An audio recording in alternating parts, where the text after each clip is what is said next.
इस वक्त की जो बड़ी खबर और बड़ी तस्वीर है वो आपको दिखा रहे हैं। बिहार के पूर्व मुख्यमंत्री व हिंदुस्तानी अवाम मोर्चा चीफ जीतन राम मांझी और विकासशील इंसान पार्टी के चीफ व नीतीश कैबिनेट में मंत्री मुकेश सहनी के बीच मुलाकात की ये तस्वीर है। मुकेश सहनी ने जीतन राम मांझी से मुलाकात किया है और इस मुलाकात के बाद बिहार में चर्चे तेज हो गए हैं। एक बार फिर से सियासी बयानबाजी शुरू होना तय है, क्योंकि जिस तरीके से बिहार में इन दिनों अपने ही सरकार को घेर रहे हैं जीतन राम मांझी, और मुलाकात करने जब मुकेश सहनी पहुंच जाए तो कहीं ना कहीं बिहार में चर्चा का विषय है। क्योंकि इस संक्रमण काल में बिहार के अस्पतालों की जो तस्वीरें सामने आ रही है, उन तस्वीरों को लेकर भी बिहार में जिस तरीके से लॉकडाउन लगाया गया, लॉकडाउन से पहले भी मांझी ने अपनी मांग की।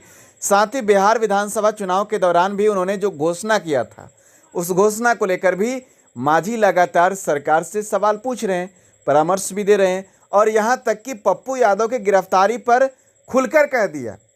लेकिन इन दिनों जब मांझी ने कोरोना वैक्सीन की दूसरी डोज ली, उसके बाद काफ़ी गुस्से में भड़के हुए हैं पीएम नरेंद्र मोदी से, भारतीय जनता पार्टी से, और यहाँ तक कह दिया है कि अगर आपको लगता है कि सच बोलने से हम बागी हैं तो समझ लो कि हम बागी हैं।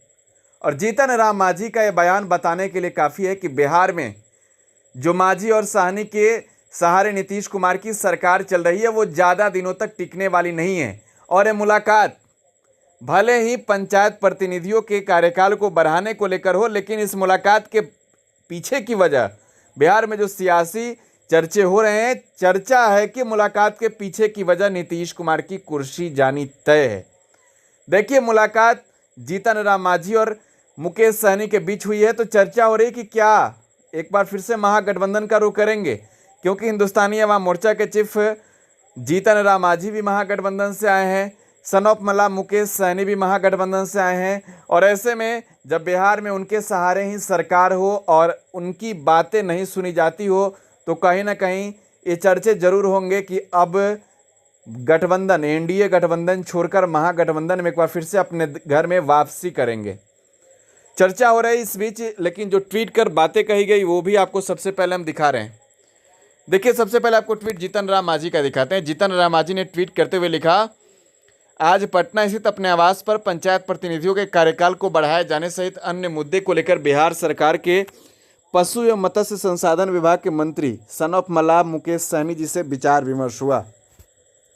तस्वीरें साझा की इन्होंने, लेकिन आगे लिखते हैं अब मुकेश सहनी, डिजिटल सिग्नेचर के वजह से पंचायत में कार्य प्रभावित हो रहा है। ऐसे में यदि पंचायत प्रतिनिधियों के कार्यकाल को नहीं बढ़ाया गया तो विकास कार्य प्रभावित हो सकता है। ऐसे में सरकार को पंचायत प्रतिनिधियों का कार्यकाल जब तक चुनाव की अधिसूचना जारी नहीं होती तब तक के लिए बढ़ाया जाना चाहिए।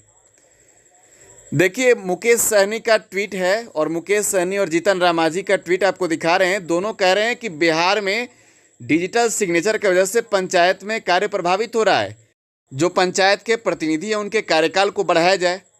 देखिए, सीधे तौर पे आपको बता दें, नीतीश कुमार के खिलाफ सहनी और मांझी एकजुट हैं। केंद्र की नरेंद्र मोदी सरकार के खिलाफ ऐसे भी पहले से ही गुस्से में है जीतन राम मांझी, और ऐसे में मुलाकात जब हो मुकेश सहनी और जीतन राम मांझी की तो कहीं ना कहीं एनडीए में हड़कंप मचा है। एनडीए में चर्चा तेज है कि क्या अब एनडीए की सरकार गिर जाएगी। बिहार में भी चर्चा हो रही है, लेकिन इस बीच जो बड़ी खबर है, देखिए, हिंदुस्तानी अवाम मोर्चा और विकासशील इंसान पार्टी के सूत्रों के माध्यम से बता रहे हैं, न बातें बिहार में मुकेश सहनी की मानी जा रही है, न जीतन राम मांझी की मानी जा रही है। जीतन राम मांझी के बयान के बाद बीजेपी ने खुलकर कह दिया कि जहां जाना है जा सकते हैं, और ऐसे में अगर मांझी और सहनी चले गए तो बिहार में बड़ा खेल हो जाएगा। चर्चा है क्या एक बार फिर से अपने घर वापसी करेंगे मुकेश सहनी और जीतन राम मांझी। समर्थन देने की भी बातें चल रही है अंदर ही अंदर।